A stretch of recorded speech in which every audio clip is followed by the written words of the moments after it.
What's up, everyone? Welcome to Bluegrass State of Mind, the show where three college roommates talk life, sports, and all the ridiculous things that happen in an apartment we like to refer to as Room 302.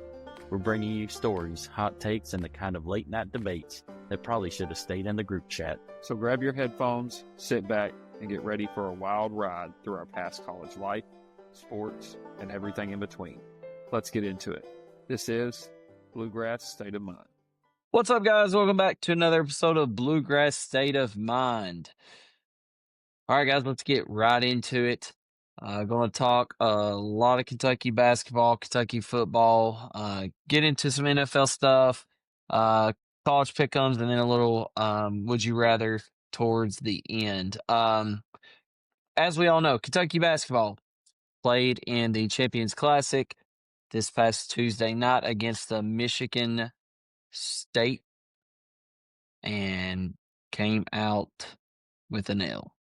I'm going to go over a couple of team stats, and then we'll get right into our thoughts on the game. So, Kentucky basketball, total score was... Actually, I don't have the total score down. But anyways, here we go. So, field goals. Kentucky was 20 for 57 at 35%. Michigan State was 32 for 64 at 50%. Three-pointers.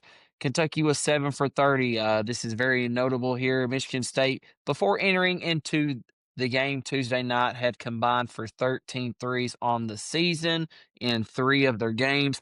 They hit 11 threes and was shot 50%. They were 11 for 22. Total rebounds. Kentucky got out-rebounded by a big margin. Kentucky had 28 rebounds, Michigan State 42. Kentucky had 13 assists to Michigan State's 21 assists, and the turnovers, Kentucky had 9 to Michigan State's 13. Real quick, before we get into there's a lot of different things we want to talk about. I do want to, if Caleb Paulin, I hope he is listening because I told him we would address this. So after the game the other night, we did go live. For the ones who did not know that, we encourage you all to stay tuned for that because we're going to look to maybe do that more now. We really enjoyed the fan involvement, getting some people on there to ask us questions, bringing them on the live. I thought we all three talked after, and that was great. But the question was proposed, why is Kentucky basketball the standard? And I'm going to read you all my answer. I think I didn't send it to y'all, but I want to read my answer, my reply back to Caleb, and then I want to hear y'all's thoughts on that, and then we can move on from that. But he asked, why is Kentucky basketball the standard? And he doesn't think he is. Now, this is coming from a Tennessee fan, so take that as you will. But this is my response. I said, in my opinion, Kentucky basketball is the standard because no program blends history, pressure, and expectation at the same level. From the banners, the Final Fours, to the Hall of Fame coaches and the NBA superstars, Kentucky has built a culture where anything short of competing for a championship is considered a failure.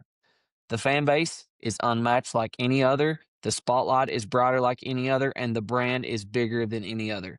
Other programs have had great runs, but Kentucky has sustained it for generations, and that's why I believe Kentucky remains the bar and everyone else measures themselves against Kentucky. And then I also wanted to add, I said, now, to your point in reference to Caleb saying that Kentucky is not the standard, we have not been the standard lately. And I wanted him to know that because I stated that I would say we are, quote unquote, running out of time if we don't make some deep runs soon. And then that's whenever I think the standard could, not this year, but in the next couple of years, it's going to slowly your resume. It has to contain itself. Yeah. And that's why I felt like we was not panicking, but in a sense, yes, we were, because our expectations is what I like to think of in college football. Alabama is, they are the standard. Thoughts? Go ahead, Colby. I think you put it pretty well. I'm in agreement. We're the standard. It doesn't mean that we haven't been living up to it. And I think that's where our frustrations are, right? That we haven't been living up to that. But yes, we're the standard. Come on now. From the time of Rupp, we've had 5 different coaches win a national championship over a course of so many different decades. Like, it's not like it's just a little run here, a little run there. Like, the thing with UCLA, that John Wooden won 10 of their 11, right? And they've won one more since in 1995. Like, that sustain didn't go after John Wooden. It kept going after Adolph Rupp. Right? You've had 5 different coaches win a national title here. I mean, and it's still like you're expected every single year. Here's the thing with you talk about like Tennessee. Obviously, Caleb's a Tennessee fan, but like what would you consider the standard then? Like would be my question to him. Like who's the standard? UConn maybe because of their little run in the last couple years. Recency Right. bias a little bit, but But Florida, right? Florida won the championship last year. Yeah, they went back to back. But They just won one. But they went back to back. Yeah. No, What I'm just saying, like, 07, I don't know. yeah. 07, 08 or something like that. Which so it had been 16, 17 years. Bill Self's won what 2 in his 20 years there. Tom Izzo's won one in 30 something years. Yep. And I argue this when people were talking about Cal's success. The greatest people talk about like, and Coach K might be the greatest coach of all time. He won 5 national championships across 42 years. That's averaging 1 out of every 8.5, so about 2 every 17 years. If Cal had won one in the next 2 years, he'd have been on the same pace as what we consider maybe the greatest coach of all time. So, like, who's the standard if we're not, you know? Yeah. So I think that's kind of where I'm at. Is like if we're not the standard, then who is? Because you can't name it to anyone else that had any maybe a little more recency bias in success, but you can't go off recency as standards across history. Consistency. So, yeah.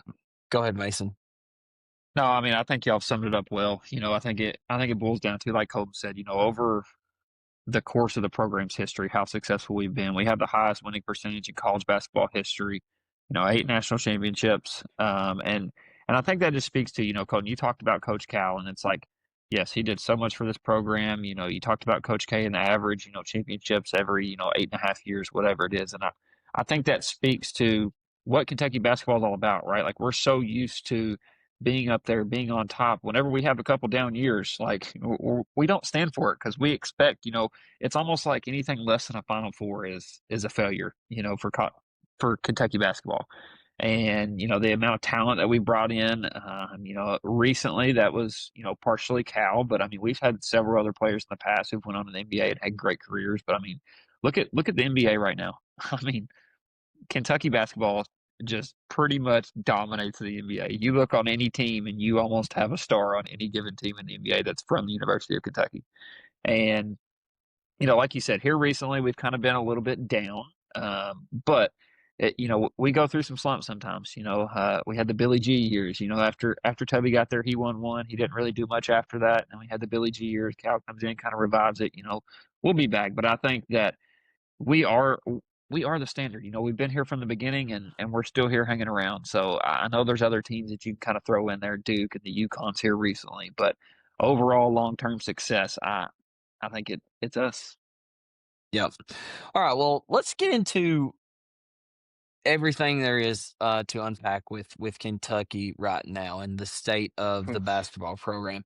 You know, I don't really know necessarily how deep we're going to get into We need a the 5-hour episode. yeah, how deep Yeah. we're going to get into the actual basketball game itself, because that's what we've done a lot of on the live. I mean, I'm sure that will come into, but let's kind of, I guess, start with post game and the elephant that still exists in Kentucky, the whole Louisville incident, and let's just feed off that and go from there. So, man, I want to back up, and I want to, for me personally, and then we can go off that. Is I want to start with the Louisville incident. So that's the thing right now that's been circulating a lot, like finding out what is it, you know. So Mark Pope in his post game conference kept talking about this incident that he wasn't really wanting to talk about just yet. There's been multiple reports come out saying that it was some type of religious conflict with two players and a coach. But that's the initial what came out initially. But now it's kind of transitioned to a whirlwind of things. That there's reports of, I'm not going to go in depth to say what it was, but college guys making some very poor decisions with other teammates. But what it comes down to is that there's been, I'll just say this: Matt Jones did tweet, and we all follow Matt Jones. We want. I feel like he knows what he's doing. He's been doing a long time with KSR, has a lot of resources, but he stated yesterday that he had 9 different sources all say that they had 9 different stories that came from 9 different liable sources from someone within the team. So that kind of tells you what the state of this Kentucky basketball is. However, I do want to touch on the one point that Mark Pope has said, and it did say today, again, in his press conference at noon today on Thursday. He keeps talking about flipping this switch and flipping this switch too early. And what that switch was, just a different type of, getting the guys ready. I also heard that he come in and was like challenging these guys, stating things such as like Mikael Brown's better than you, maybe directing it towards Low. And for me, that's baloney. It's baloney on the sense of the players and Mark Pope. Number one, I don't understand what he means by flipping a switch too early. I have never in my life heard anything like that. Like, what do you mean you flipped the switch too early? I don't understand it. I still don't understand what he's saying. Like, what does that mean? Like, like, and then I guess more than anything, I'm very flustered at our players because if you did flip this switch too early, how does that make you play that bad? Like, y'all, does that make sense to you all? Like, I'm really still lost of words of like what this flip the switch too early even means. Like, I'm trying to put myself in the player's perspective. My coach comes in and gets turned up and is going crazy and ready for our biggest game of the year because it's so early and it's our rival. And like, oh, it's too early. It's too early for me to get too hot for this game. But I've been flipping the switch since the schedule come out. Like, I don't know what to make of it. Colton, what are your thoughts on the whole situation? Add on to it anything that you want. I don't know what to even comment about this flipping the switch thing. Yeah, I don't really know what's going on. I mean, like you said, there's been a million different things come out. Who knows what's true? Who knows what's not true? I will say this. I think Mark Pope is experiencing things that he's never had to deal with. And I think that it's hitting him for the first time and he's not really sure how to handle it, right? Like because like I think he's in this stage where he don't know if he needs to be yelling at him like crazy or he needs to be taking him under a wing and saying, "Hey, it's okay." Like I think himself is like in a mixed state of emotions. Like he don't know what to think. Like maybe some of these guys have an attitude problem and he's like, "Man, I've never really had guys on here had an attitude problem. Maybe they don't like each other. How do you get in between that, right?" Like I just think that he's in a place where he don't really know and how do you answer that to the media, right? If some of these things are the things that are actually like we've seen, like if they're actually true, how does he address that to the media? Right? You can't come out and say that. And so like that's a tough spot to be. I think he needs to give a better answer than what he is. Like he didn't Mm-hmm. have to say, I'm ready to talk about it.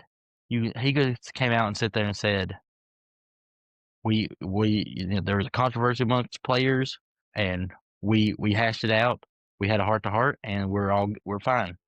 Yeah, it's Like going to stay in the don't team. You right, it's know. going to stay in the team. Like you just be upfront, be like, listen, it's a Yeah. personal thing between players. It's not my business to sit there and tell them, but we've talked it out. We're on the fast track to get back. Like you could have come out and said so many different things and been like, it's just weird. I don't know. I'm not ready to talk about it. Like, and then you play the way that you did against Michigan State, and it's hard for everyone to not sit there and think, is whatever you were talking about lingering? with the Well, team right if now. if the rumors are true about what's coming out amongst players, and all this, what we're alluding to, guys, is if you've not heard it, I mean, a little bit more detail. It's about girlfriends and stuff. That's all we'll say. Like, and it could be more than that. I don't know. We don't. Nobody really knows. But even if it is that, like, as a head coach, I mean, I feel for Mark Pope on that. If any of that's true, like, what are we doing, guys? Like, you're here at the University of Kentucky, and this is causing like national media. Like, get your heads on straight, buckle up, lock in, and play ball. Like what? Like I. Oh, it's just it's so.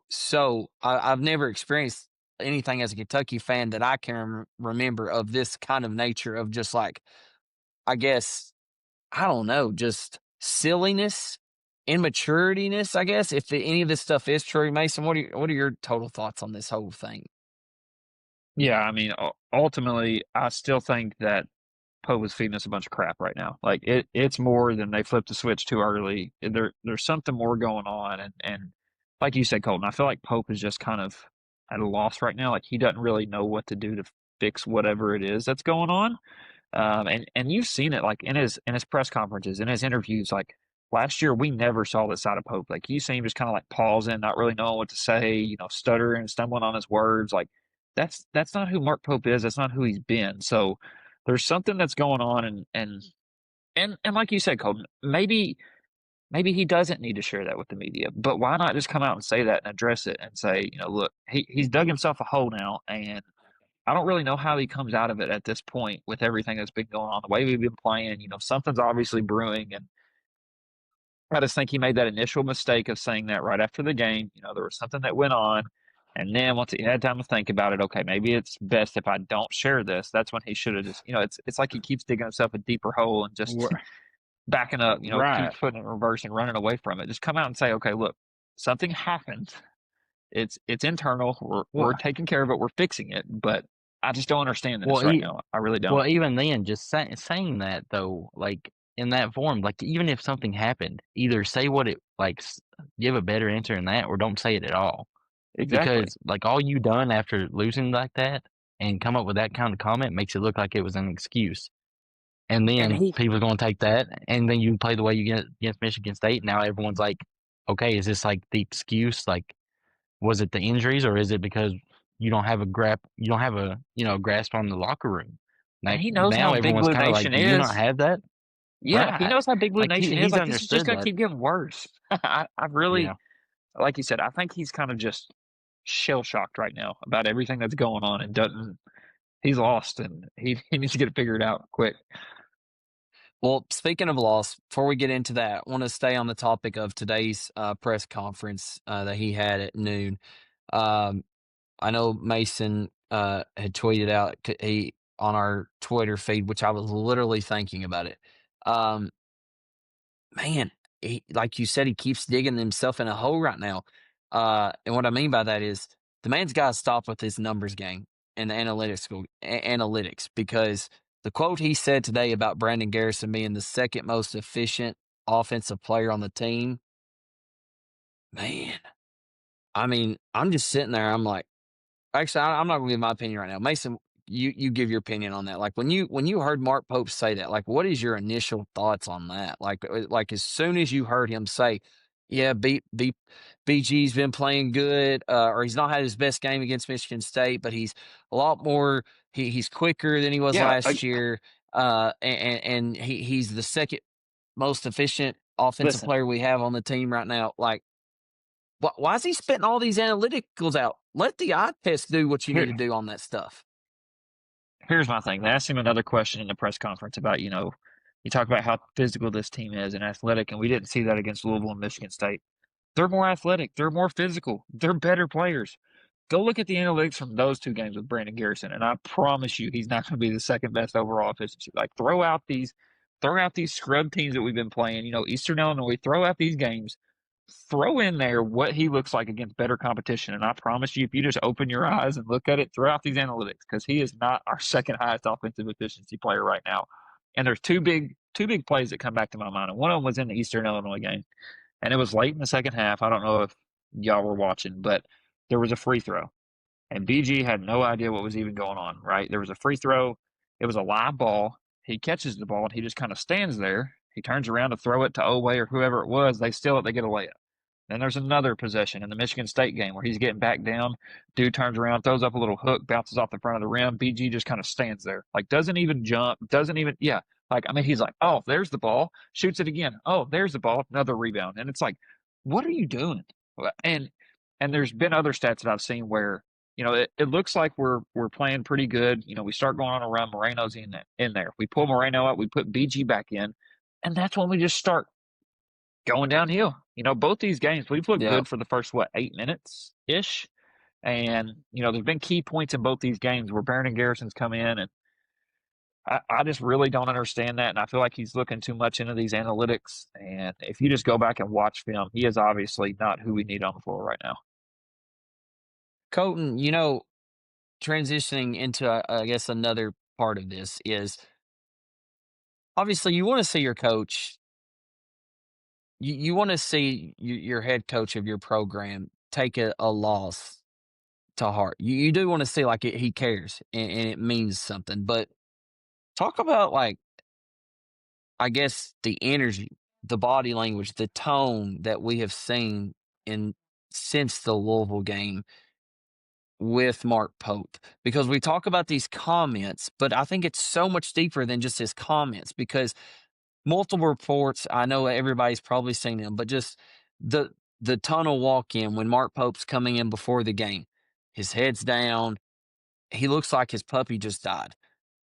The post game interview with Jeff Goodman, I know Mark Pope is he's a very emotional guy, and he gets it, like you said multiple, he gets it. He bleeds blue through and through. He gets that emotional side of the losses, and he takes it as a fan, but also the coach. But then again, he's got to keep in his mind that he's not a fan. He is the head coach. So whenever we're seeing, I guess, the body language, what does that mean for us as the fans sitting back and watching our leader? Like, does he need to turn a switch on that and kind of get like, we need to like pep it up a little bit? Like, what are you seeing with him since the post game show of the Louisville game? Yeah, I'm just saying a lack of confidence. I'll be honest with you, like a lack of like uncertainty. Like he just has that. Like I feel like I was talking about, it's like he's in a different place than he's ever been. Right? Everything was the honeymoon phase last year, right? You had a mature team, a bunch of seniors, guys that understood. You sprinkled in a couple of hometown Kentucky boys off the bench. Everyone was real fired up because you won a couple of early games. So now here you're at. These are the trials. These are the tough These are the times that come valleys. with being at the right. This is what happens. You're at the University of Kentucky. You're expected to always be high, but you're going to have highs and lows. And how do you handle it? And when you want to, out of your coach, you want to hear the confidence, right? If you have a bad game, you want to hear that we're going to figure it out, right? You want to hear that, take the responsibility, sit there and say, yeah, we played a bad game, but we're Have going we to get back heard to a lot work. of We're that going to just though? do it. I felt like he tried But a little bit towards the end yeah, of the post yeah, but game, but have we it's here? different. Like I just feel like it's different though than what it normally is, right? He's coming out there with like a confusion, right? And it's almost like at the very end he kind of throws out one of those statements as if like, oh man, I just like literally gave them 20 minutes of doom and gloom, right? Like, Yeah. well, once again, it's kind of one of those combinations that we keep talking about this, but this is where I wish that you had a combination of Cal and Pope, right? Pope understands the passion a lot more than what Cal probably did. And I think Cal understood it. I just think Cal approached the media at a different rate. But like we would get mad at Cal for just being like, acting like it didn't care. And now we're seeing this side of Pope where it's like he cares so much that it's almost like he has no confidence. And you don't want to see that either. So you almost got to have both of them. Yeah. I don't know if y'all seen, I think it was Ryan Lemon said park mope, like he's just moping around. Yeah. And, Yeah. and here's my thing. As the leader of your program, what do you think that does to your players if you're showing that kind of body language and that kind of emotion? Like all that's going to do is trickle down to the rest of the team. Like even if they are having internal problems, right? Like you acting like this and kind of moping around, like I get it, you care, you do. But I think it's time we see a little bit of fire from Pope. Little bit of anger, little bit Right. more That's what I want to see enthusiasm, right a now. little bit more of I a want to see raised that. Yeah. voice. And I think that's how this team is. I think that's how he has to get control back over this team, right? Because, like I said, if he's acting like this, all these players are seeing this, and all that's doing is just causing a trickle down effect throughout the locker room, right? If he's going moping around the media, players are doing the same, and we saw it. We saw the clip of Ortega Oweh after the game, and he did come out and say after that, I'll say it was a little concerning sitting there. It almost looked like when Pope said, like we won't fail, we'll get this fixed, and it almost looked like Oweh kind of like rolled his eyes a little bit, like to the side, and kind of like looked off. And maybe we're reading too much into that. I don't know. But I will say Owe kind of took some accountability and said, I just have to play harder. I got to go 100%. I'm not doing that right now. And I think, Well, which is yeah, crazy. exactly. That's I'm glad you brought crazy. up Oweh. Which I will I'm say, glad. didn't we bring up kind of the effort aspect at times last year? Like I don't We mean that, did. but like remember we No, had we did. We conversations where did. it was like, where's the effort at in some of those games? Like he's too And cool so for school. that's another problem. Yeah. Well, I'm glad you did bring up Oweh because I had something wrote down that I just want to talk just briefly about. The more I get to thinking about, like I've thought about it a lot lately about this conversation. Is Oweh the star? Because like I don't want to. I don't want to sit here and like take up for Oweh because I mean, I feel like I know basketball really well. Like, I mean, and yes, he is not a star, but I did say he was a star. So, like, why was I saying he was a star? Well, I felt like last year he had some production, and I heard somebody say something today. Maybe it's on KSR, but a little bit. I don't know who it was. So I done a little digging, and like this is where I'm confused, and I don't know what side I want to take for Oweh. So I agree in the sense that Oweh is not a star. He's not uh like the kind of star that I feel like the Mikael Brown star. I'm gonna just keep saying that. He's not that, okay? But in Otega Oweh's last 7 games last year, he had 24 all points, 24 points, 22 points, 27 points, 8 points, 20 points, 15 points, and 13 points. Regardless of how you get those points, that's potential stardom coming back for your senior year. So I'm like, I don't know what side I want to take on here. Like, does that make sense to you all? I understand like he's not that star, but like seeing those numbers, I'm just like, oh my goodness. I mean, like those are big time numbers at a Power 5 school in Kentucky. So where is Otega Oweh? Where is he at? I understand we only can go so far with his talent, but more and more I'm starting to think, okay, is it low or is it Oweh? Is it low or is it Oweh? And I'm just like, man, like we can't count on low right now because he's hurt, but Oweh's got to show up. I don't know. That's just a thought I had because I was like, man, that's a very interesting stat there, Mason. I see you shaking your head. I know, me and you, like, I feel like we're on the same agreement, coat, and I feel like you are too. I know you've said that he's not star. He's not. I totally agree with that. It's just those numbers. A lot of times, yes, numbers can be deceiving, but man, like I don't know. Yeah, I mean the type of like take over a game star, no.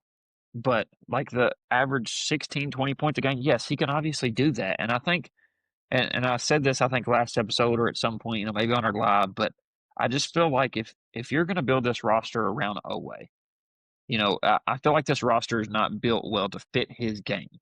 And I think part of that comes back to not having Low because Low is so important. And I've said this over and over and over. But like last year, you have these guys who always starts attacking. They can't help over because you have a Kobe Brea. You have people, Jackson Robinson, you have these people out on the perimeter who if you leave them, they're gonna knock down a three. They can hit 5, 6 threes a game. And we haven't seen anybody do that yet this year. And I think a lot of teams, they're just taking away always ability to score right now, right? Put his head down, get to the rim. And we saw that a lot last year. And I feel like he's done it some this year, but even when he's getting to the rim, he's not finishing as well as he was last year either.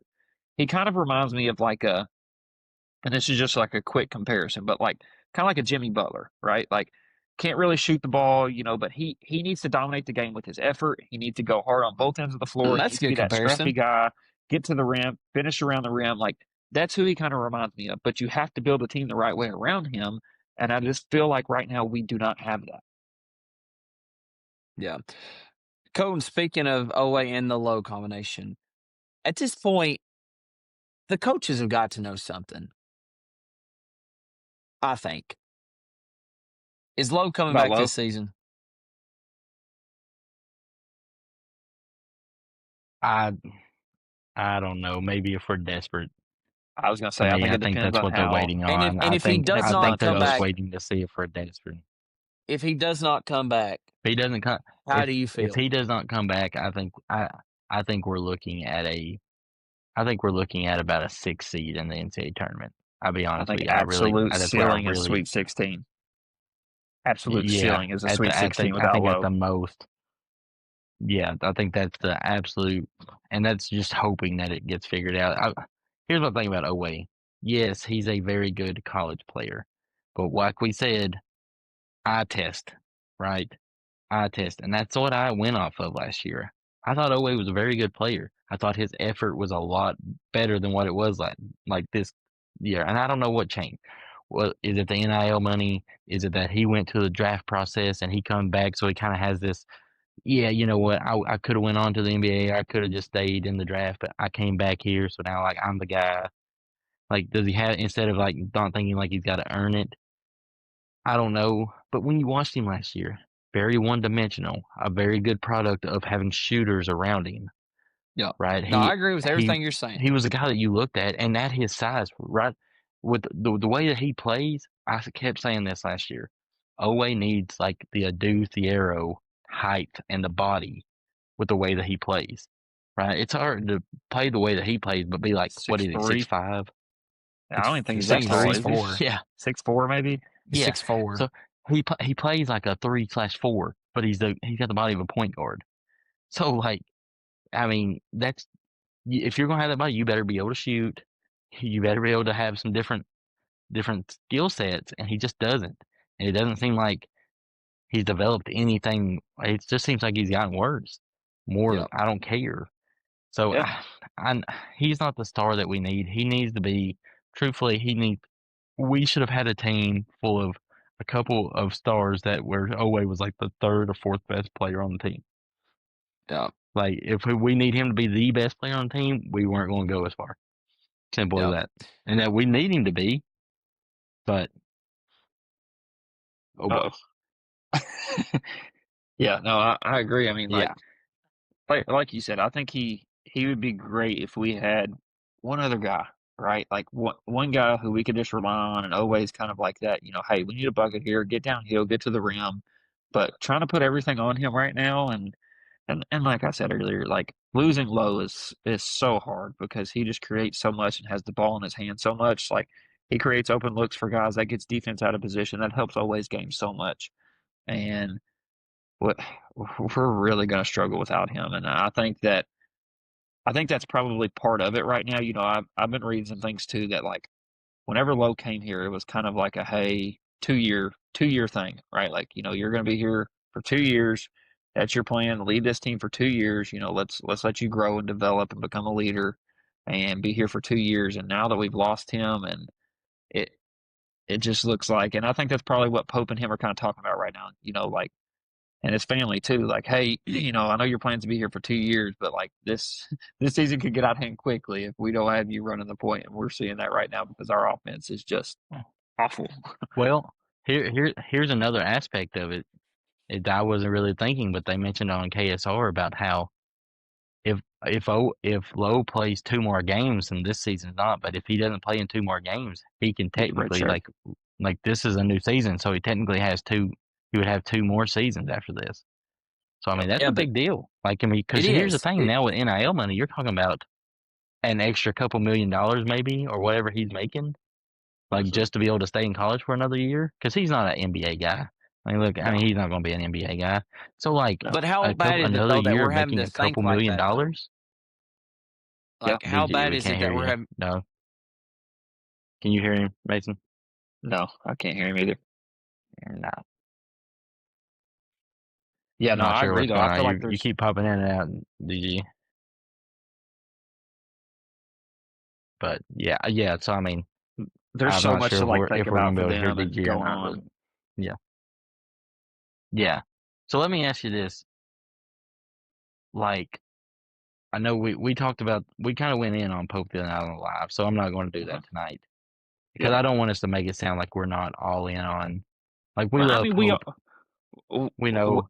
we have the right to be I mean, critical, but right, we're not like some of these correct. fans out And there and calling look, for his head I already. And yeah, right. No one, he don't deserve to be fired. And look, I come at it from a little bit of a bitterness just because of the Cal situation, where it wasn't that I wasn't against Cal moving on. Like, I think a new voice was needed. I've been in agreement from that when I start. I was against the Pope is way better of a coach than Cal already. Like, before he even done anything, right? I was against that Cal was the worst coach of all time. Cal did this. Like, I'm so glad Cal's done. I hope he fails. Like, I hope, like, after everything he had done, and then like Pope comes in and like he hadn't proven nothing yet, and everyone was just like, "Oh, he's the best." You know what I'm saying? That was my thing. Like, I hope Pope is here for the next 15 years and succeeding, but he's got to prove it. Like, and you here, have to Now, prove it here. This isn't just no, I you know. I agree. Yeah. Yeah, we can hear you now. Yeah, y'all. no, Okay, I well, agree what completely I with was both of saying that. is And like I how. was. Go ahead. Sorry, I'll go. But and then I'll let you finish up, and then we'll get in our next segment. But what I was saying was, how awful is that though Yeah, that you're having to think that way, that you're having to think that oh, we can get low back. Like, I hate having that thought process. Like, I'm ready to live in the present. Like, I don't care if it was, I don't know how much it was. They keep saying 22 million. Now people are saying that it wasn't 12. Who cares? Like, it's an awful thought that we're having to have that thought process of, well, maybe we'll get low back next year. And that's not saying that nothing against you all. Everybody's had those thoughts. I've had those thoughts. Well, maybe we'll get him back. But I mean, at the end of the day, like, we're in 2025, 2026 right now. We need him for this year. And if he can't go, yeah, I think Sweet 16 is the ceiling, and we might not even make it to the Sweet 16. Long season ahead of us. I know it's a lot of time, but the way it's looking right now is not positive. Mason, finish your thoughts and then get us into our next segment.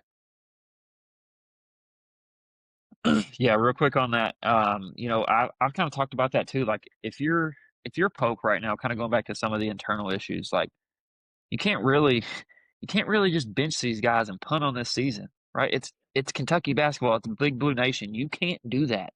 So that's what I've also said as well. Like, he's in a tough spot right now. Whatever's going on internally, how do you fix that without maybe it's you put up the balls for a week and you just run them until they get their crap together and decide they want to Right. start playing basketball.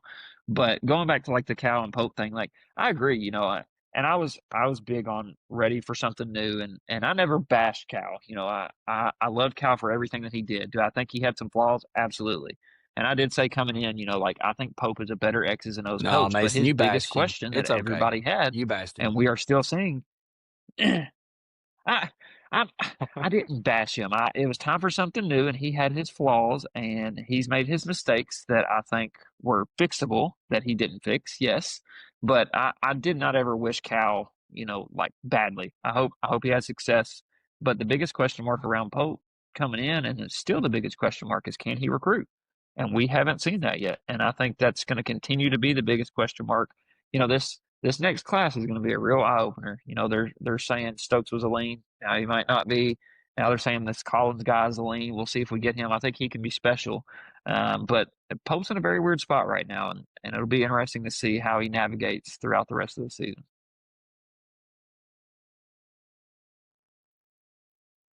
All right, Mason, lead us into the football.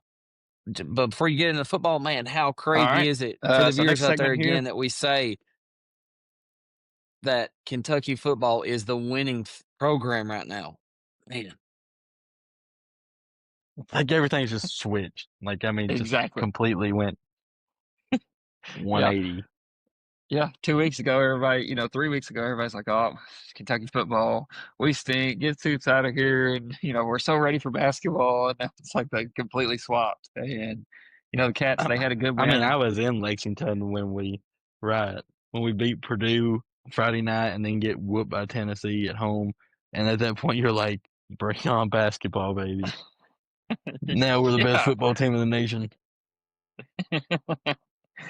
Yeah. But the Cats, last weekend, good win against an undefeated Tennessee Tech team. I know there's levels to this stuff, but still, an undefeated team coming in, kind of an off week. Could be a little bit of a trap game. They're obviously a really good team, but they came out, took care of business. It was good to see that. Cutter Bowley, another great game from Cutter Bowley. 18 for 21, 236 yards, one passing touchdown, and a very impressive rushing touchdown. That he just kind of trucked over a player into the end zone. It was good to kind of see that fire. Dowdell had 87 yards, 13 carries, one touchdown. McGowan, 72 yards and 17 carries, three touchdowns. And Kendrick Law led us in receiving with 11 catches for 124 yards. So good win, leading us into the big game that we have this Saturday at Vandy. Vandy, they've gained a little momentum here this year, and it's a really big game for both programs. Getting close to the end of the season here, so I'll throw out a couple of stats for Vandy, and then I'll let y'all just kind of take over and give your thoughts.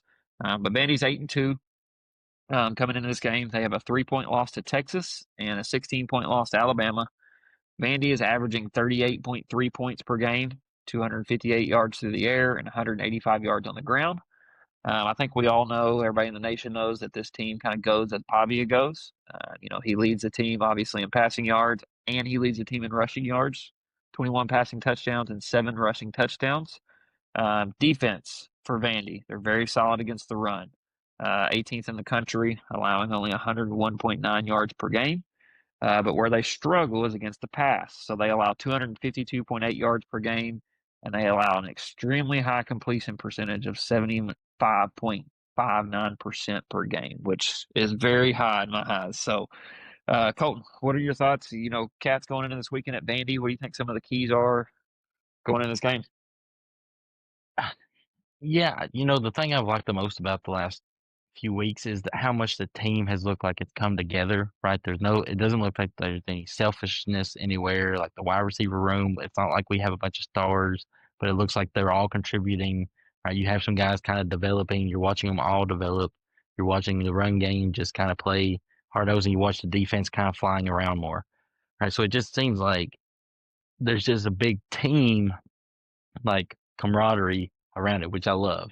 So I'm excited. I will say I really wish this game was in Lexington at Kroger Field, because I really think that if it was, like, it could be like something like an upset really brewing. I really feel like that the way that they're playing. I do think at Vandy will kind of hurt the Cats a little bit. Vandy's a good team. I will say they've kind of shown some holes though. You know, they Auburn played them a very tough game, and some of these teams have played them very tough games here lately, where they're not just going and running away with it. So I do think Kentucky's going to play it tough. I think they'll probably be a little too much offensively for Kentucky. Like, I think they'll end up just scoring a little. Like, they'll probably get up by about 10 to 12, and we just not going to be able to come back down from 2 scores. I don't think they're going to go over there and blow us out the way we've been playing, but I'm excited to see it. I'm actually excited. If you'd have told me that the not like the 11th game of the season, I was going to be really locked in on Kentucky football, I'd have told you were a liar. Like, I was like, nope, not a chance. Like, I would have probably checked out, but I'm excited. Like, I'm looking forward to watching the entire game and seeing. I really enjoy watching Cutter Bowley. He's got me excited for Kentucky Yep. football for at least another year, couple years, and I just really hope that everyone's kind of recognizing, like, okay, what can we do to build around this kid? So I really think that Dylan? I know that Vandy is, they're sitting pretty. They're having a record year. Diego Pavia is the real deal. However, though, I cannot get out of my head that this, if I'm a Vanderbilt fan, is like that trap game that is brewing. And the reason why I say that is because they are, what were they, 14th in the college football playoff? Is that what they came out with Tuesday? They're sitting at 14. Is that right? Yeah. Yeah. And Okay, they're in good so position because they play they us are. and then They play Tennessee, which us I in mean, Tennessee. They have to go and beat us and Tennessee. But man, like we at this point, I just don't feel like, like it's one of those games that, as a player standpoint, like for the home team, you have everything on the line. Like, what you have to do. You have to win this game and you have to beat Tennessee. The first thing you got to do, though, is beat Kentucky. Obviously, Tennessee, they're probably looking already ahead like, okay, this is a hit or miss game. But you can't overlook this game because you gotta win this game first. And to me, those are the hardest games because they're the games that you're bringing in a team who has had its struggles early, but like Colton mentioned, has kind of found themselves. We're on a 3-game win streak. I know the teams that we've played have not been the best teams, but we look good, and that's all I'm looking at. Is we look like we know what we're doing now. And to me, that is everything set up for that game. It's a setup game. And I think we can go in there and win. And I also have seen a lot of things about Diego Pavia just not kind of being present out.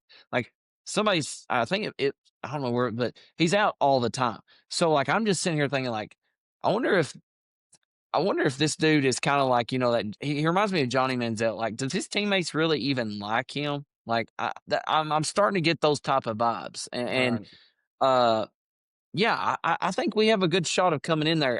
They are good against the run game. I think is that what you said, Mason? The pass game is where they struggle. Is that what you said? Yeah, and that's where Yep. we are really taking leaps and bounds right now. Is we're able to connect on not any stars in particular, but we're able to spread the field out and get a lot of people involved. Kind of like I know they're getting beat right now, but the Bills. Josh Allen does not have a star player right now, but they feed it to everybody, spread the field, get everybody involved. And yeah, I mean, I think that we have a good opportunity to go into Nashville and come out with a huge win. And I do think that our players have something to play for more maybe so than those guys right now because they're trying to overlook us and look ahead to Tennessee. They came into Kroger Field Yeah. last year and it was an embarrassment. This is our chance. So it'd be a huge win for Mark Stoops. Mark Stoops always has that huge win every year, it seems like, on the road. Last year, goes into Ole Miss, beats Lane Kiffin, throws them out of the playoffs. Let's go into Nashville and throw Vanderbilt for sure out of the playoffs. Be pretty sweet. And we could potentially go beat Louisville too and end the season 7-5. Who would have ever thought? Wouldn't that be crazy? No, I agree though. I think it is a little bit of like Vandy could maybe be overlooking us right now. We got a little bit of momentum, but they also have Tennessee coming up, in-state rival. Tennessee's obviously the better team. And I think the biggest thing, my biggest thing I want to see is I want to see them try to make Pavia beat us with his arm, right? Like I know he can throw it, but I think his biggest weapon is when he gets outside of the pocket, he creates those plays with his legs, and then limiting them whenever they get in the red zone. We've been pretty good at that all year. Whenever teams get in the red zone, I think our defense has been the strong suit last several years. It is again this year, but I think that's the biggest thing. Just trying to don't let Pavia beat you with his legs because if we get in a 3rd and 8 or something, and they have nothing open, our DBs are doing their job like they typically do, and if he gets out of there and picks up a first down, that's just a whole momentum killer. So try to limit him with his legs, and then like you said, I think Boley could have a big game. I still think we can probably establish some run game. We run the ball really well, so if we can kind of pick up we don't have to pick up huge chunks, but get it to where it's like a second and 5, 2nd and 6, and open up the playbook a little bit. Bowley's gonna be able to pick that defense apart and pick that secondary apart. So I think it's gonna be a fun game. I think we can pull off the upset, but easier said than done. I know this is so random, but my goodness. The Houston Texans front line right now on defense looks so scary. Like I'm just sitting here and they how are awesome was that destroying hook and Josh lateral Allen. though? Oh, it Oh The was. It hook man, was and it lateral. was Did y'all just see the really hook? yeah, I just saw yeah, it. I mean, like these guys. I wonder. I'd like to know how many times Josh Allen has been sacked tonight. Like it's got to be double figures, A if bunch. not right at it. Um, Uh, I'll pull it up. Colton, I think you got us in our next segment. So get us into that. Yeah, just a little bit on the NFL. We're not going to go into any particular games, but what we wanted to talk about. The biggest trend was that you take like the Chiefs are 5-5 and currently out of the playoffs. The Lions are 6-4, currently out of the playoffs. The Ravens are 5-5, currently out of the playoffs. And you just think about that, right? Like you think about how big those three teams have been. Like they probably would have been three of your top five favorites in the Super Bowl. I mean, Yeah. and to win the Super Bowl, and to me, like, so I guess I wanted to propose like the question, like, is this like the changing of the guard? All right, we've got these young QBs, Drake May, Bo Nix. Right, you look at the Broncos and the Patriots. I mean, and you take the NFC, you've got obviously Stafford is a stud, but you've got someone like Sam Darnold out of nowhere. That like Seattle's kind of like revived themselves from like the old Seattle days with Richard Sherman and some of them. Like that defense has become legit. And you take some of these changes. So are we seeing it changing, especially on the AFC side? Like, are we seeing a changing of the guard? And it's hard for me to buy in still, right? Because I think every single one of us, if the Chiefs made the playoffs and they go up against Daniel Jones, Drake May, or Bo Nix, I think we're taking Patrick Mahomes. I think that's just like a consensus. Like, I don't care where it's at. Like, I think we're taking them. But look, the Chiefs play the Colts this week, who are really good right now. The Chiefs lose this game, I don't think they're making the playoffs, and that's kind of crazy. Like, what does that mean? Like, Travis Kelce wanted to come back because the way they lost the Super Bowl. Now you come back and you only make the playoffs. Does he retire? Right? Does he be like, nah, I'm out of this. Like, I'm done. I just think, do y'all think there is a changing coming?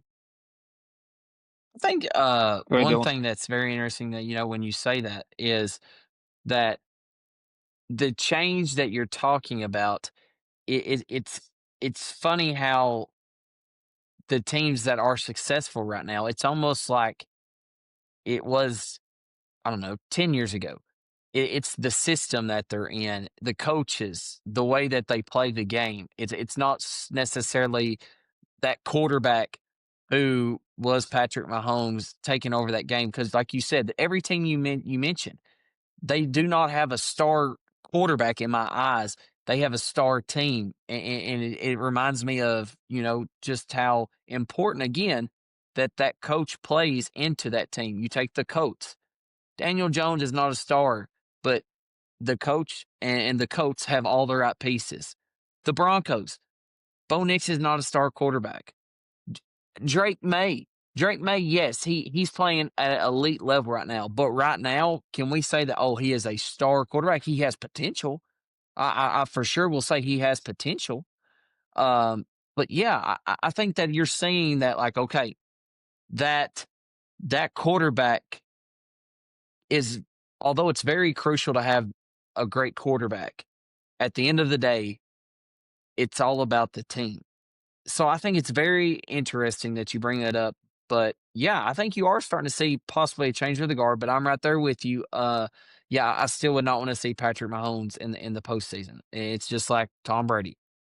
No matter how bad Tom Brady was coming towards the end, nobody ever wanted to see Tom Brady in the playoffs. I mean, it don't matter if he was the 1, 2, 3, 4, whatever seed he was. You didn't want to see him. So, yeah, I mean, that's a good point. But I also think that, hats off to all these coaches for that have came in and produced, I guess, a better team than what a lot of people predicted early in the season. Yeah. No, Go I, ahead, I Nathan. agree with everything you're saying.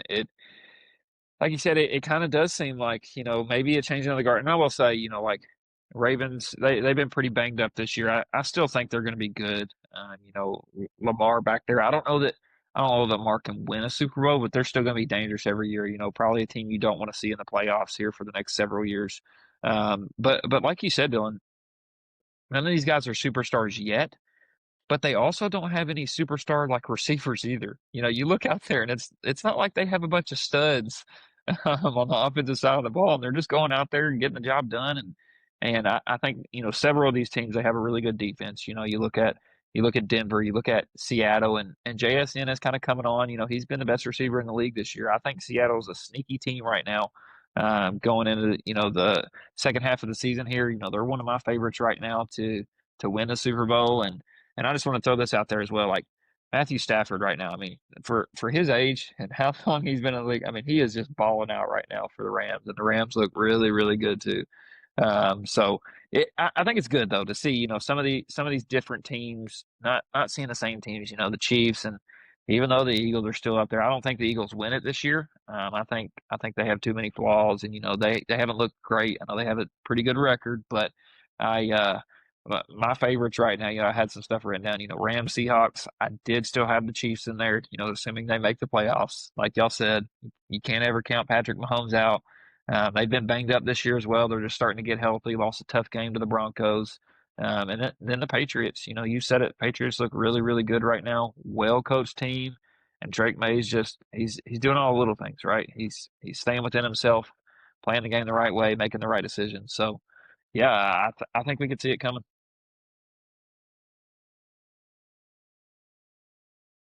Yeah, I agree. I agree with everything y'all said. I think it's interesting. I do love this like variety though.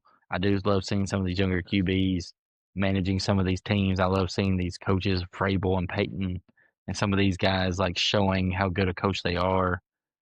Showing why the That Tennessee makes Titans good for the continuously NFL, mess up. right?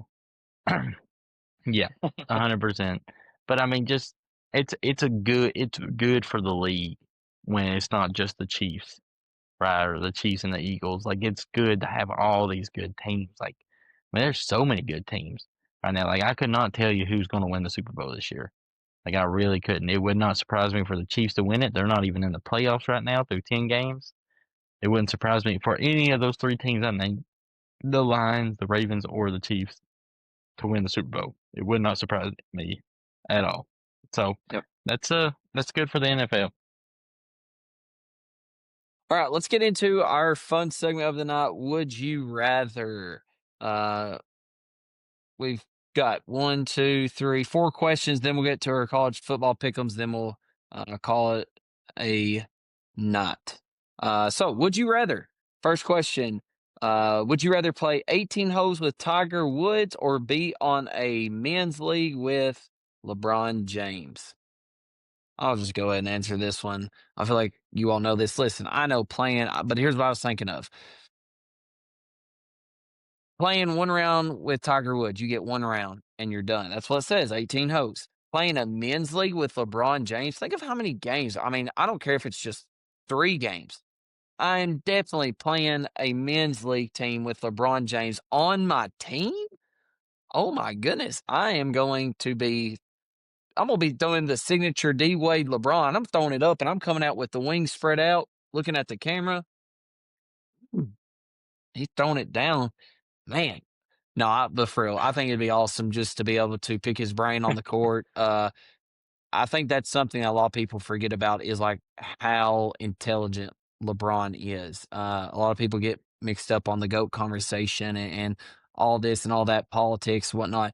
The man is an absolute genius. I mean, every teammate that he's ever encountered has just said the way that he approaches every single game, the way that he, uh, you know, gets his body prepared for that season, all this and all that. I mean, it's just unbelievable. But yeah, I'm going LeBron all the way. Go ahead, mate. I'm going LeBron as well. I mean, the big thing I thought about too is like, do I really want to go out there in front of Tiger Woods and embarrass myself? Like, do I want to go out there and hit the ground before I hit the ball? And he's sitting here like, who am I playing golf with right now? But no, like you said, Dylan, I mean, you put LeBron on my team, I'm averaging 15 assists a game with that man, and it just be awesome to watch. So Here you go, LeBron. Go get you a bucket. Go dunk the ball. So yeah, I'm going with playing in the men's league with LeBron. All right. Obviously, I'm going with Colton 18 go hosts men's for league too. Tiger. Oh, I thought he was going to say No, LeBron men's league. 100% not. Obviously, I'm playing 18 holes with Tiger. Let me ask you, do either of y'all's answers change if I say that 18 holes is at Augusta National? Mm. It That's a makes it a tough one because I lot would love to play more Augusta, but difficult. yeah, Oh, but I don't know. I'll I'm have to still going sit on LeBron. that I one. mean- I'll have to think about that one. Yeah, I'm going LeBron. Well, I'm definitely playing 18 holes with Tiger. I don't blame you. All right, let's get into the next one. Colton, would you rather give up restaurants or driving? Man, this one's crazy. I saw this one posed to someone like a while back on a video or something like this, and I thought, man, like this one's wild because it's easy to sit there and think, oh, well, I could, but do you really like? I mean, you think about that. If you go on your honeymoon, right, and you're like you can't eat at any of those places at the resort. Like you go to Florida, you got to cook in every night. You can't go out. Right? I mean, like you go on a road trip, you got to find somewhere and cook. Like you can't. Like man, that makes it. Gosh. But on the flip side of that, I mean, you want to go out to get some gas or something. Your family needs a vehicle. You need yeah, gas. You can't drive. yeah, You got to wait for somebody to but drive you. I mean, obviously for us, but like, what if you were in a city, right? Half those people in the city don't even own a car, Right. right? You don't even own anything. It's true. So I mean, I don't know. Do I have enough friends that I could just rely on picking me up, taking me places? I mean, do I have enough people around? I mean, I guess I could. You know what? I'm giving up driving. I'm not giving up restaurants. It's nonsense. This Yeah. is an easy Okay. one for Yo, me. what do you? I'm right there with you. driving. I hate driving anyways. I hate it. Even though I do it a lot more now. I mean, I enjoy it now a little bit because I can do some podcasts and catch up on some stuff. But yeah, I'm giving up driving 1000%. I mean, me and Claire would love nothing more than just to have a couple more date nights. She'll be happy I'm saying this because I don't ever say that to her face enough, I guess. But yeah, just to go on a date night, to go out to eat to a restaurant. She can drive. I can sit back and relax. I can't drive, honey, but we can go eat a good meal. Yeah, it's easy for me too. I'm giving up driving. I couldn't imagine, sitting here one night. It's like, man, I just really don't feel like cooking tonight, and I can't just drive around the corner and go pick up a pizza, or go down the road. All right, let's go out to eat tonight. And driving. I mean, Brittany can drive me around wherever I need to go. Beckett's big enough; he could probably drive already, anyways. I just have to teach him a little bit. It may take a little while, but I think I can find a way to get around. That's a good point. I mean, Beckett, he could get away with it for sure. Mason, next one. Are you giving up music or TV? I mean, this one's kind of tough too, but then I got to thinking, like, I can't ever watch sports again on TV. And I don't know that I could do that. I can't watch, Kentucky basketball on TV. I can't watch Kentucky football. I can't watch anything sports wise. So as much as I listen to music and love music, I can sing it in my head to myself. Might not sound as good, but I can sing it in my head to myself. So I'm giving up music. Go ahead, sing us something. I'll pass on that one. Colton, what are you doing? You giving up music or TV? Yeah, I'm gonna give up music. I mean, this one is kind of tough because there's stretches where I don't really do both. Like when Kentucky sports aren't coming, like during the summer when it's golfing season, I might throw it on SportsCenter at the very end just to kind of fall asleep, but I'm not really watching it. But like during that stretch of the summer when it's golfing and I might be out till, daylight ends at the golf course or something like that. Like I can very easily give up TV during that time period. But I also have moments when like I could go on a vehicle ride and I may not have the radio playing the whole time. Like I may not get like music playing. So I'm gonna give it music. I mean, I just think ultimately between the sports, that would be the biggest thing. Yeah, I'm giving up music too. I've have it's so weird because in college, like I listened to so much music, being on the road all the time. But now, like I mean, I hardly ever listen to music now. While I'm driving, I listen to podcasts now. I've got into that a little bit more. And then but but talking about TV too though, like I don't ever like I couldn't tell you the last time that I just watched Sports Center. Like the only things I ever watch is sports games, NBA, uh, college basketball, football, and if I'm not watching any of that, I'm throwing on YouTube golf, and that's it. And the only other thing I will watch is if there's like a big Netflix series that like Stranger Things is about to come out. I'll watch that because I watched a lot of that whenever they were coming out. And it's been a while. Other than that, though, I don't watch it. I mean, if anything, yeah, I mean yeah, that's about all I do. That's all I watch. So yeah, I'm giving up music for sure too. All right, last one, then we'll get into our last segment of the night. This is a good one. If you had to eat one restaurant every day for an entire year, what would you choose? What restaurant would you choose if you had to eat it? And I already know Colton's going to take mine. I just have that feeling Colton is going to take mine. So Colton, start us off.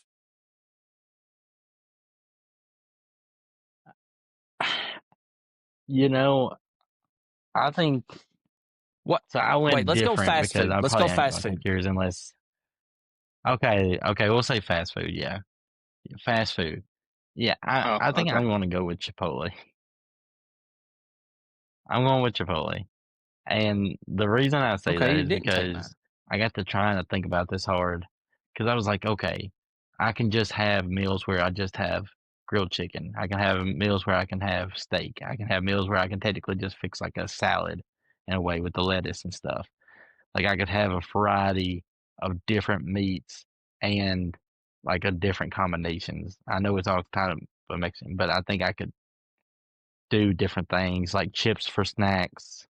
Like I could do different. So I think Chipotle would probably be mine. That's a good one. I didn't think about that. Mason, what you taking? So I wasn't really thinking fast food at first. But now that we're going fast food, I'm gonna say this counts as fast food in my eyes. Even though they have, yeah, it's still fast food. I'm gonna go with Penn Station. Some variety, you can get steak, you can get chicken. Yes, it's kind of limited to sandwiches. But Penn Station, Boy, you gonna be eating a probably one of sub my every favorite day. fast food restaurants, anyways. That's fine with me. Fine with me. Yeah, Oh, you this is an think easy fine one. I have thought about 365 days this. a year. Yeah. I've thought about this a lot actually before. I don't know why, but I'm going. I'm going with my girl Wendy's. Give me a mixture of everything. When, Got burgers, yeah. chicken, I mean, that's fries, chili. They got some nice chili soup. They got salads. Like I mean, they got it a variety. Milkshakes. I mean, you to talk about like I don't have to be all consumed on chicken. I don't have to be all consumed on hamburger. I mean, I got a variety of options to go with Wendy's. So I'm going with Wendy's. Uh, the Chipotle was a good call though. I like that you're thinking on the healthier side because I mean, you do think about that 365 days of Wendy's. Yeah, Mason, especially you, 365 days of Penn Station. Oh So, yeah. all right, let's get in. Let's get into this last segment of the college football pick'ems. I'm gonna be honest with you. I don't have anything prepared on that one. Colton, Mason, do you all have 3 or 4 games Same. already? I know. I figure. I mean, I know a couple of So, them. Okay. I mean, Well, I can throw some games out let's here real just throw quick. out. We I got. didn't have anything yeah, written down, but Mason good. all right. Let's start off. Yeah, dude. First Obviously, up, Sometimes we just do Kentucky this on the fly. advances. Colton's rolling with the Cats. Who you like, Cats. Dylan? I'm taking Cats. I'm taking the Cats too, baby. Troops. We are. All right. Hey, I'm doing this for the brand here. I can't go clean sweep on them, so I'm gonna say Vandy. Because if I do, we're gonna jinx it. So I'm gonna say Vandy. All right. Next game up, we got Missouri at Oklahoma. Oh. Bulldog. Yeah, give me Oklahoma. Without their quarterback, Missouri's a little down a little bit. So I'm gonna go with Oklahoma. Yeah, I'm going sooner, Boomer Sooner here too. Just taking out, even if Missouri did have their quarterback, Oklahoma to go into Tuscaloosa and win the way you did. Their That's a defense has been very huge. impressive. Like That. Yeah, I mean that's a huge win. So yeah, give Yeah, me no, Sooners. I'm rocking Oklahoma as well. They had a couple slip ups, there for a little bit. The momentum kind of fell off of them, but their quarterback was hurt there for a couple weeks too. So I think Oklahoma is good. And like you said, Missouri missing their quarterback, rocking with Oklahoma. Next game here, USC at Oregon. Bulldog, who you got? Mm, that's a good one. USC had a good win against Iowa. USC's like played a little tougher. I do think that they're not quite like no one in the Big Ten is quite on. Maybe Indiana, but I think Indiana and Ohio State are like up here, and then everyone else is kind of in this. So like I do think it'll be a good game, but Yep, I'm pretty sure it's at Oregon. So give me the Ducks. it is. Yeah, I'm Dylan? right there with you too, Colton.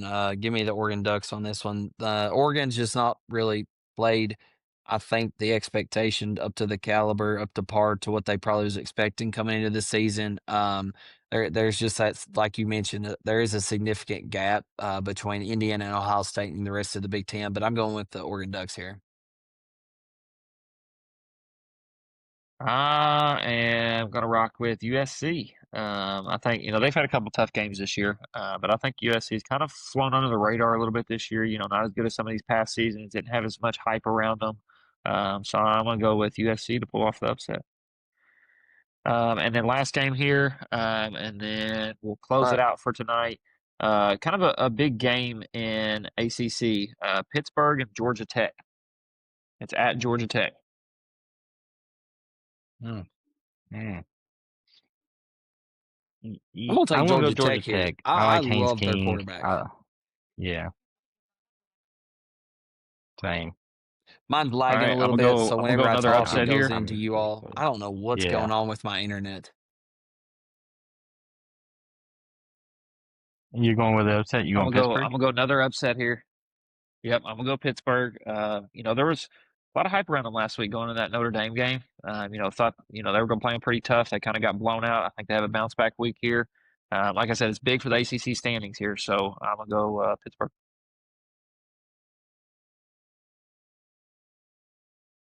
That's all I got. Well, all the viewers out there, appreciate y'all tuning in. Hopefully, we'll get this little. Feel like at the end of or midway and towards the end, either me or Mason's internet starts acting up. I don't know why my internet's acting up though. I've got plenty of bars, but it always sounds fine whenever I go back and listen to just the parts that was lagging. So, hopefully the Cats figure this out. We really need it moving forward into the season. Hopefully the Cats go and win in Nashville, beat Vandy. That would be fantastic for the program and the fandom, and just for UK right now. We need some love back in Kentucky. So, as always, go Cats. Go Cats. Go Cats. That's a wrap for this episode of Bluegrass State of Mind. If you enjoyed the show, make sure to hit that like button and subscribe so you never miss an episode. Also, be on the lookout for our social media pages and be sure to follow them. We've got plenty more stories, insights, and conversations coming your way. And if you really loved it, make sure to share it with a friend. From the hills to the hollers, thanks for tuning in. Until next time, keep that Kentucky spirit strong.